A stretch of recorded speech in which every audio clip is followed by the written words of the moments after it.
I've got another great example of the magical healing, mending properties of masking tape.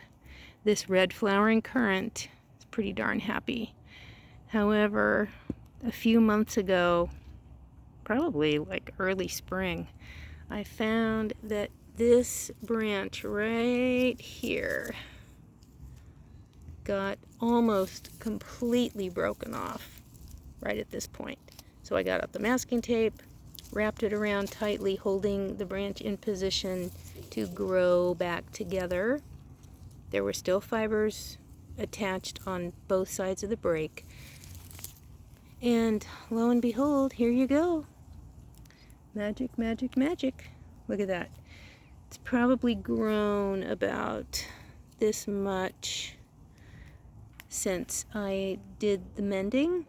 So it is time to take off the masking tape. Magical mending masking tape. There's also a couple other videos I did showing the magical mending efforts of masking tape on plants, and I'll link them below.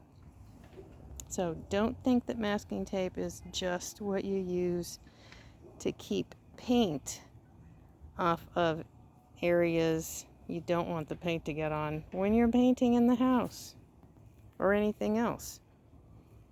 It's a great go-to.